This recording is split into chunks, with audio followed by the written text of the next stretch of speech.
Hello, good afternoon and welcome to the Midday News.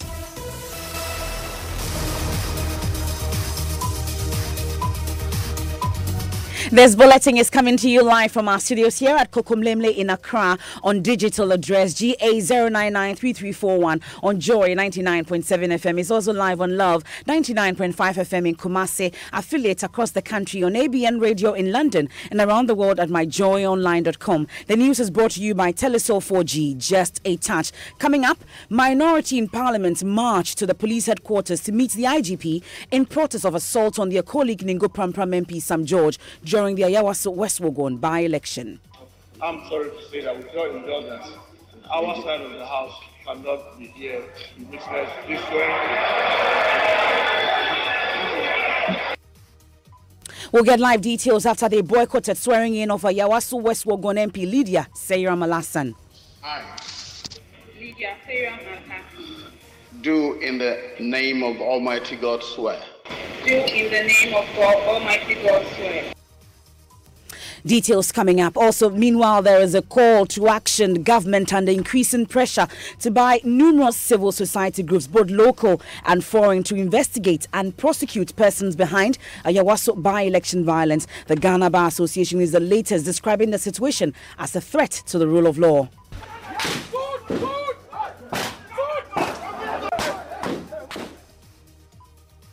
Also, wanton waste in the midst of pathetic poverty. The story of how 350 vehicles procured by the Microfinance and Small Loan Center have been left to rust away since 2016. If you look at the prices and compare that to market averages, the prices were outrageous. We'll tell you how the cost of the vehicles were inflated by 18 million Ghana cedis as chairman of the NDPC describes government's decision to pay for the vehicles as fishy. I'm quite shocked that it's being paid on the face value without anything being done about the taxes, about the inflated prices. It sounds to me too fishy, and it's not only being fishy in the past, but too fishy now. We also have sports. Yes, we're telling you stories from the Africa Under-20 Cup of Nations, and Black Satellite coach Jimmy Kobler wants tomorrow's second group match against Senegal postponed. And later, is your marriage or relationship on the rocks? Maybe what you need is the maestro Kujuenchi, who is promising to help restore and firm up bonds of intimacy of patrons of Joy FM's Valentine's Day program.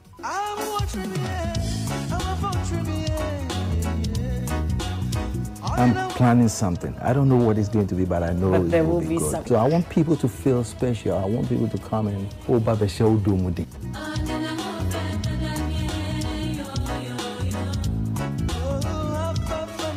We have all that and more coming up here on the Midday News with me, Emefa Apau.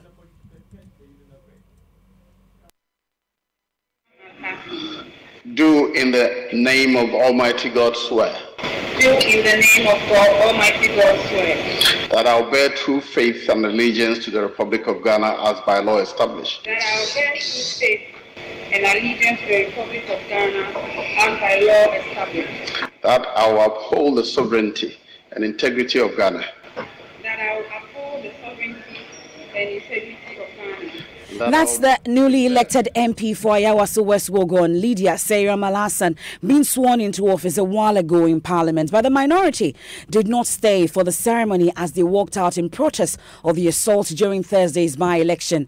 They are currently marching to the police headquarters to register their displeasure to the Inspector General of Police, David Asentia Pietu, over the manhandling of their colleague Ningo Prampram MP Sam George.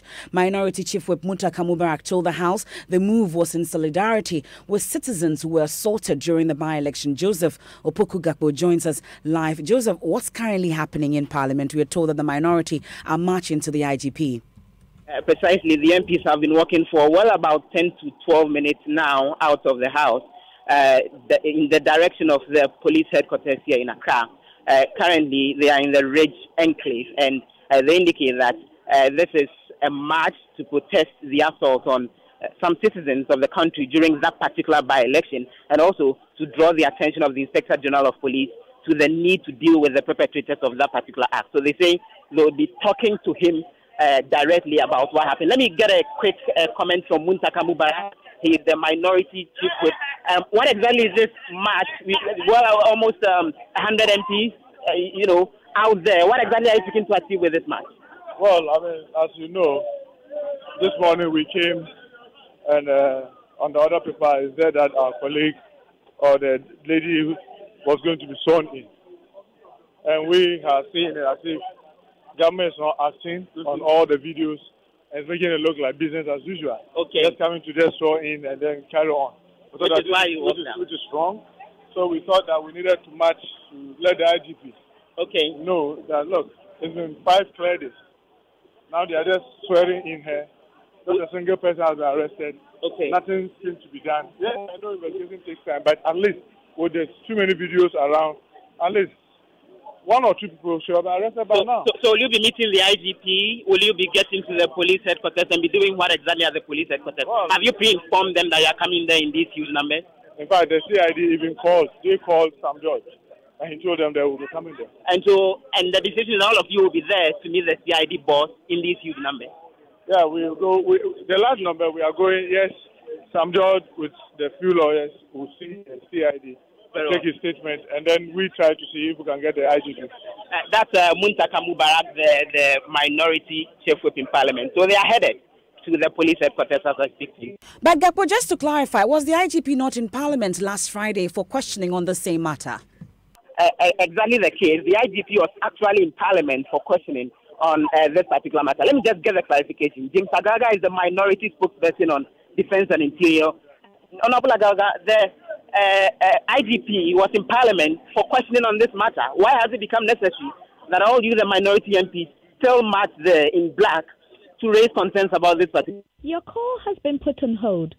Unfortunately, Joseph Opoku Gakpo's line just tripped there. We'll try and establish contact with him again so that we get that clarification, that response to why they are still going to the IGP when indeed he was in Parliament last Friday for some reaction to that. But earlier, Muntaka Mubarak spoke on the floor of Parliament explaining why they had to boycott the swearing-in ceremony of Lydia Sarah Malhassan.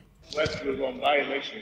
Unfortunately, and in commemoration to support our comrades and citizens that were unnecessarily hurt and brutally assaulted, I'm sorry to say that with your indulgence, our side of the house cannot be here to witness this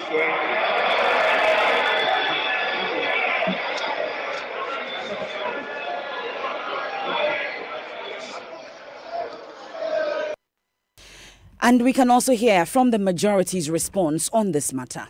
It's disappointing that the other side of the House expressed their intention and actually their action that they won't be part of this process. As the majority in this House, and in the absence of the majority leader, the leader of government business, Mr. Speaker, we would not be perturbed by the absence of the other side. Business will continue as usual, Mr. Speaker, because all the constitutional requirements have been satisfied by this House and by the Electoral Commission. And Mr. Speaker, I believe that if we should hold this proceedings for today, we are setting a bad precedent. You heard that the Deputy Majority Leader, Adwoa Safo, still staying on the Ayawaso West Wogon and fallouts from that by-election. Government is under increasing pressure by numerous civil society groups, both local and foreign, to investigate and prosecute the persons behind the violence in Baalishe during the Ayawaso West Wogon by-election. Following the violence, however, several civil society groups and international organizations have condemned the action by the armed men. The latest is coming from the Ghana Bar Association, which wants justice for the victims. Fifi Kumsing has more.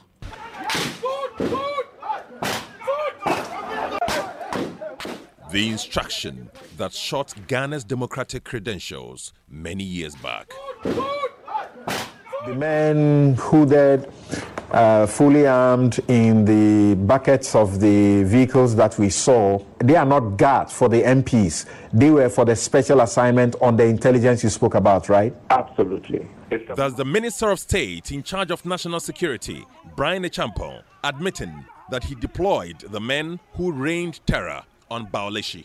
The avalanche of reactions from individuals, civil society groups, and international organizations makes a strong statement about the need for action to punish the perpetrators and to avoid a recurrence of this democratic catastrophe in the 2020 elections. First, the Peace Council has condemned the deployment of the masked men and their actions. I think it is important for a commission to be set up to look into the entire security apparatus. What is this? The CDD, with its election observer mission, CODEO, was the first to issue a statement condemning the violence. CODEO is also alarmed about the apparent lack of proper security coordination for the election.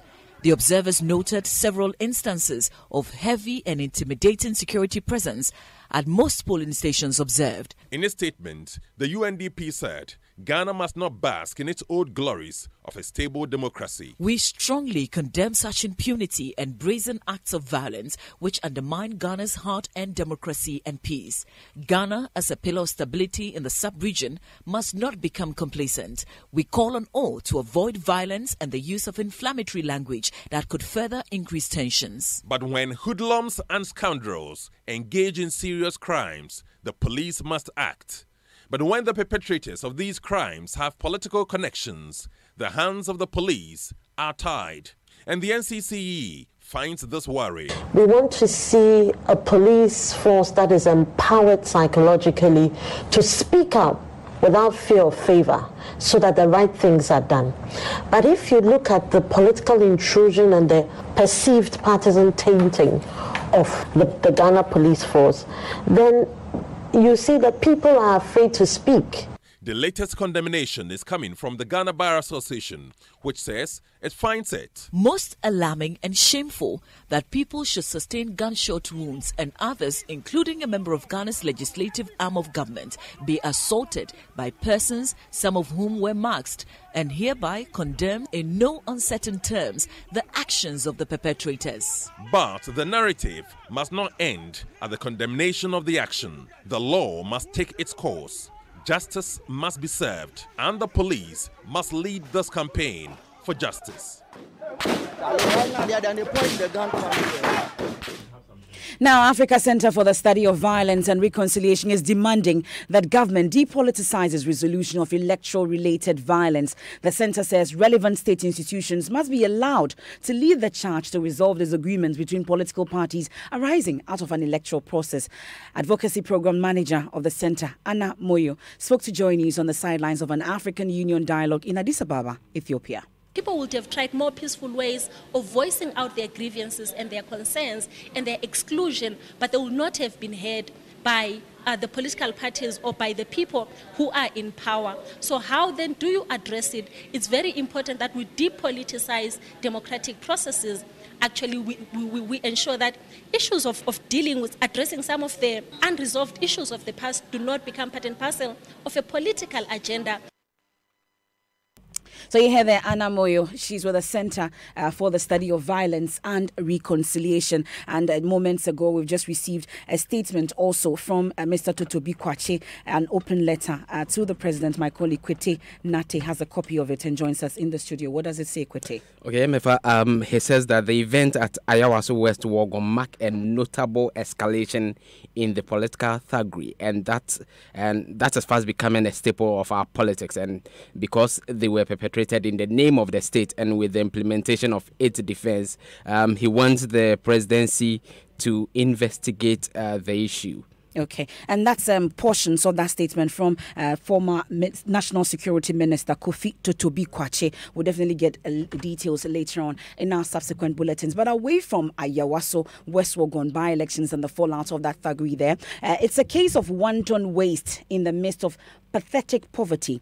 The story of how 350 vehicles procured by the Microfinance and Small Loan Centre, MASLOC, have been left to rust away since 2016. Although they were procured under the Eswal Mahama administration, the current government paid $13,500,000 US, or 66 million Ghana cedis for the vehicles, which are yet to be used. Manasseh Azoriawene spends the last 7 months investigating how various vehicles procured by the state have been grounded. In the first of the series titled Grounded Wheels, Manasseh reviews GPRTU has rejected the Maslow vehicles because the cost was inflated by as much as 18 million Ghana cedis. In the National Security Yard behind the Accra International Conference Center, 350 vehicles procured by the Microfinance and Small Loan Center, Maslow, are parked with some of the saloon cars completely covered with overgrown weeds. The vehicles are made up of 133-seater Isuzu buses, 100 Chevy Sparklight saloon cars, and 150 Chevy Aveo saloon cars. Maslow procured these vehicles in 2016 for the Ghana Private Road Transport Union, but the GPRTU rejected them. The Chief Executive Officer of Maslow, Stephen Amwa, says the Transport Union rejected the vehicles because they are overpriced. If you look at the prices and compare that to market averages, the prices were outrageous. Those trotro buses and commercial vehicle drivers have their turnovers, the sales they make a day, and for that matter, any car they procure for that purpose should be able to work in that capacity and give them the sales they need to be able to break even. Joy News, as part of this investigation, went to the supplier of the vehicles, Mack Autos and Spare Parts Ghana Limited, for quotations in August 2018, 2 years after the company sold the vehicles to Maslow. We found that the 2016 prices of the vehicles are lower than the 2018 prices, but our investigation revealed that the cost at which the company sold the vehicles to Maslow in 2016 is far higher than the cost at which it sold to the general public in 2018. In all, the cost of the vehicles sold to Maslow is higher than the market price of the vehicles by at least $3,750,000 or 18,375,000 Ghana cedis. Our checks with the Ghana Revenue Authority confirmed that the company did not pay duty on the vehicles it supplied to Maslow. According to the GRA, duty on the 350 vehicles amounted to 10,500,000 Ghana cedis. Manasseh Azaria winning with that report. Of course, you can see the pictures and the full story on myjoyonline.com. Meanwhile, the chairman of the National Development Planning Commission, Professor Stephen Adjei, has described as fishy the decision by the current government to pay the full amount of the vehicles. Professor Adjei, who spoke on the Super Morning Show, says the current government should not have paid the full amount after realizing the cost was inflated. But I'm quite surprised because I'm not a lawyer, but if a contract is clearly, as it appears, tainted with corruption, with about the price about 20,000 inflated per bus. Yes, I'm quite surprised that it's being paid at its face value, and the negotiation didn't make any difference. That's quite what's surprising. Is the contractual ones. I really am quite shocked that it's being paid on the face value, without anything being done about the taxes, about the inflated prices. But I don't have the legal power or ability. He's also calling for a thorough investigation to ensure that those involved in the deal be made to face the full rigors of the law. Now, officials of the Ghana Integrity Initiative agree. Corporate Affairs Director of GII, Michael Bwedi, is demanding everyone who played a role in the deal should be held accountable. Do that so people will take these decisions and get away with it. It is about holding every individual concerned with this transaction accountable. The one who took the decision, whether it went through procurement, and if it went through procurement, who approved such a procurement. You heard that Michael Bwedi, Corporate Affairs Director of the Ghana Integrity Initiative. It's still the midday news here on Joy 99.7 FM. Now to some other stories. The takeover of power distribution company ECG by a private concessionaire will not happen soon. Joy News has learned that the takeover will take effect from next week. But speaking at a media press series, the Deputy Minister in charge of power, Oreko Edu, says they've had issues with the company, hence their inability to take over ECG as planned. He partly blamed the delay in tariff adjustment by the PRC for the situation. My colleague Ernest Menu is at the Meet the Press series and joins us on the line. Ernest, so what happens then? Well, the minister did indicate that they would have to meet the company. They would have a number of meetings in the next couple of weeks he failed to say exactly when this meeting will happen and how long we expect the meeting to last so that the concessionaire can take effect, the takeover can take effect. But he did say that the company cannot be blamed for this delay, but however mentioned that part of it can be blamed on the PURC because in his words, they are waiting, the company is waiting for the PURC to determine tariffs, then they can proceed with the other arrangements to see to it that the takeover happens. My colleague there, Ernest Menu. Now, the Supreme Court has struck out Special Prosecutor Martin Amidu as a defendant in the case challenging his eligibility for the position. According to the court, Mr. Amidu was not a proper party to the case as the position in question is one which falls under Article 88 of the Constitution, which requires the Attorney General to represent public officials sued as a result of their office. The court also ordered the AG and lawyers for the plaintiff in the case to file a joint memorandum of issues for adjudication within 14 days. My colleague Kwesi Parker Wilson was in court and joins us on the line. So, Parker, I am certain Mr. Amidu is happy with the ruling. Was he in court and what has he been saying? Yeah, of course. MFA, Mr. Martin Amidu was in court today and he actually failed to speak to the media. But just as you mentioned, the Deputy Attorney General indicated, in fact, he advanced his argument in court by saying that if any case is brought against a public official or the state is being represented by the office of the Attorney General. So the fact that the plaintiff is dragging Martin Amidu into this case, he believes Martin Amidu is not a proper party to the case. Even though there was a back and forth with this, the court actually made the pronouncement that Martin Amidu cannot be a party to this case. And again, there was an issue about the two parties, the plaintiff and the defendant, agreeing on the issues to be determined by court. In fact, the past few weeks, we are told by the plaintiff that he's had correspondence or engagement with the defendant, the counsel for the defendant, but then they've not agreed on the issues that are supposed to be determined by court. Again, there was a back and forth with this matter, and in fact, they had wanted the judges to actually guide them on the issue. Well, but Paka, what has Dominic Ayeni been saying? Paka, if you can hear me, what has Dominic Ayeni been saying? He took this matter to court. What has been his reaction to the ruling? Well, so, he says that he is surprised by it, that the courts actually decided to struck out Martin Amidu as a party to this case, that what he is going to do or what he believes they can do within 14 days, he's confident that both parties will agree and put together the issues that will be determined by court. But if just news coming in right now is that the Supreme Court has dismissed the application challenging the removal of Madam Charlotte Osei as EC boss. You remember that Kwaku Baku was in court to challenge the decision. Today in court, just a while ago, the court has agreed and has made pronouncement that the case brought before them, has been dismissed clearly. That's just information coming in, but we can hear from Dominic Ayeni on his reaction.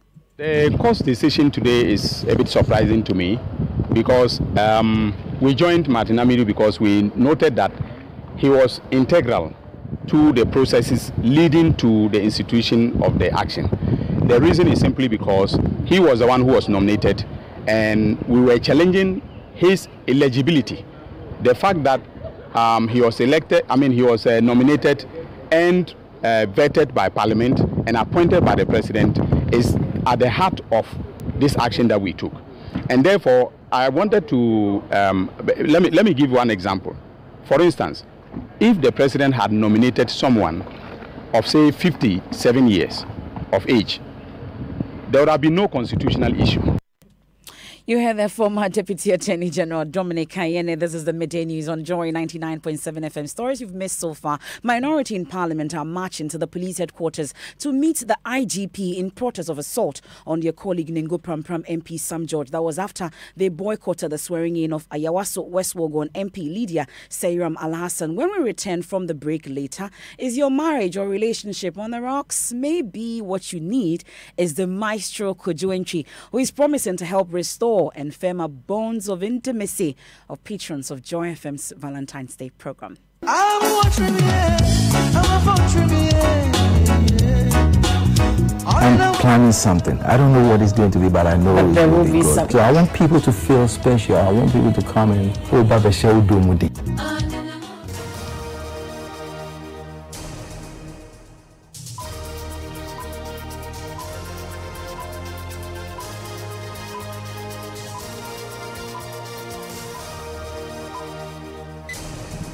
Thanks so much for staying with us here on the Midday News. Let's do some sports now and read one. Ibrahim Asante has that. Yes, if I'm trying to locate my script on the PC. As always. Yes, as usual. Now, the Black Satellites are back in action at the Africa Under-20 Cup of Nations tomorrow for their second group match against Senegal. But head coach Jimmy Kobler wants the match moved back to Thursday. The team played yesterday, that's Monday, because their opener against Burkina Faso, scheduled for Sunday, had to be postponed due to a floodlight failure. Head coach Jimmy Kobler explains why his boys deserve another rest day. And I don't think it is right for anybody to say we should play in a competition of this sort after 24 hours. It is not done anywhere. And so I know that the organizers will look at it, and I believe that they will do the right thing for us to play after 48 hours. Jimmy Kobler is coach of the Black Satellites, and they won their opening match 2-0 against Burkina Faso yesterday. They are top of the group. A draw or a win will put them in the driving seat to qualify into the FIFA Under-20 World Cup. That's this year in Poland. And we are preparing for the Kids Olympics as well. That's Redwan with the latest from the world of sports.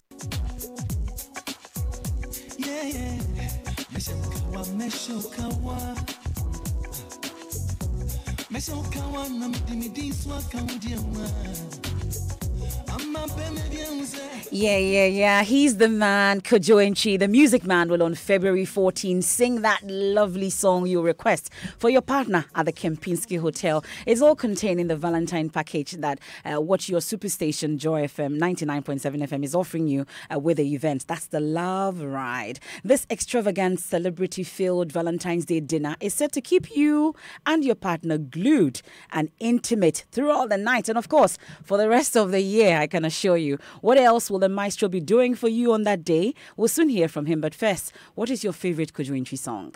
Me drofu pa you lebe. Me drofu pa you lebe. Let me idea because I can start causing blindness. Me antaba kime tu mwako don't change. How what them yo? I'm not.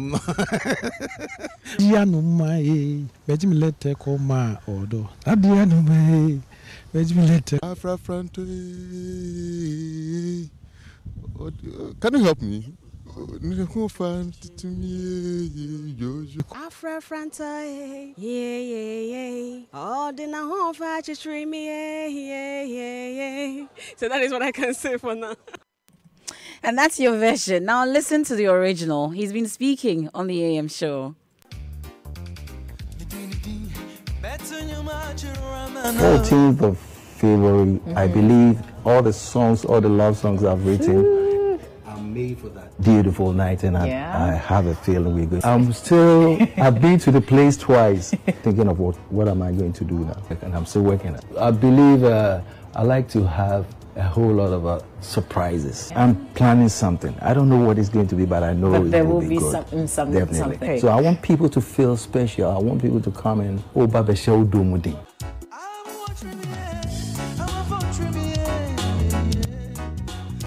Watch out for that surprise. Kojo Enchi is working out just for you. Log on to myjoyonline.com on how to win the chance to wine, dine, and dance the night away.